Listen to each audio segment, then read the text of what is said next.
There's a strange kind of exhaustion that comes from being quiet all the time. Not the tiredness that follows effort, but the deeper fatigue that comes from constant self-monitoring, from always being slightly alert, even in moments that are supposed to feel neutral, even in rooms where nothing is actually wrong. You can be sitting there, outwardly calm, barely moving, while inside your body feels tight, like it never received the signal that it's allowed to stand down. Your breathing stays shallow without you meaning to. Your thoughts aren't racing, but they aren't resting either. They hover, half attached to the present, half preparing for something that hasn't happened. And what makes this harder to notice is how normal it feels. You've been this way for so long that it doesn't register as anxiety. It feels like awareness, like thoughtfulness, like being careful in a way that other people simply aren't. People look at you and assume you're grounded, composed, easy to be around. They don't see how much energy goes into staying that way, or how silence, for you, isn't absence, it's containment. There's a constant sense of holding yourself just slightly back, of staying one step inside yourself, of choosing quiet not because you have nothing to say, but because quiet feels safer than the risk of being fully present. And the unsettling realization, when it finally surfaces, is this. You're not quiet because you're calm. You're quiet because your nervous system never learned how to relax. This kind of quiet doesn't come from preference. It comes from adaptation. At some point, paying attention became necessary. Not in an obvious, dramatic way, but subtly, gradually, the way children learn most things. You noticed how the atmosphere could change without warning. How tone mattered more than words. How timing mattered more than truth. So awareness sharpened. You learned to read rooms before entering them fully, to sense emotional shifts early, to adjust yourself slightly, not enough to disappear, but enough to stay aligned with whatever was happening around you. Quiet made that easier.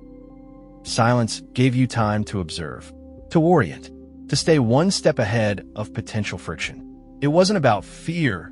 It was about maintaining balance in environments where balance felt fragile. Over time, this awareness stopped being something you did and started becoming something you were.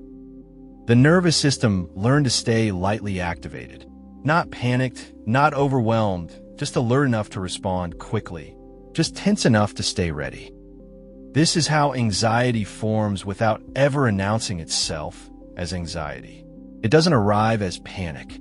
It arrives as readiness, as an inability to fully drop into the moment, because something in the body believes that staying alert is part of being safe. Quiet became the posture that made this possible. From the outside, there's very little to point to. You function. You show up. You don't create problems. You don't demand emotional labor from others. If anything, you're often the one holding things together quietly in the background. But internally, there's friction, a subtle resistance to rest, a constant sense of being slightly braced, a difficulty letting moments just be moments without scanning them for what they might turn into. Even calm situations feel provisional, like they're allowed, but not permanent. Your mind stays engaged, not because it wants to worry, but because disengaging feels irresponsible. Thoughts circle gently, returning to the same themes. What was said, what wasn't, what might be misunderstood, what could have gone differently. Nothing explodes outward. Everything stays contained. And because it's contained, it's rarely acknowledged, even by you. This is the part that creates confusion. You might wonder why you feel tired without having done much. Why social situations drain you even when they're pleasant. Why being alone doesn't always bring relief. The tension isn't situational. It's internal. And it's been there long enough to feel like baseline. The clearest evidence shows up in moments of supposed rest. When there's nothing to prepare for, no one to manage, no role to perform. And still, your body stays subtly activated. Breathing remains shallow. Shoulders stay slightly raised.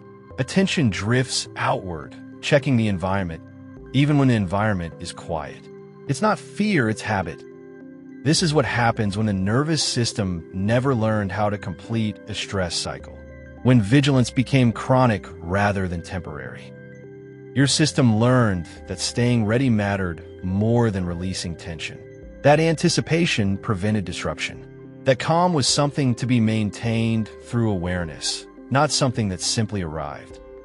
So the quiet continues to carry anxiety underneath it, not as noise, but as pressure, like still water with a current running beneath the surface. The shift doesn't come from trying to relax harder. It comes from understanding what the anxiety is actually doing.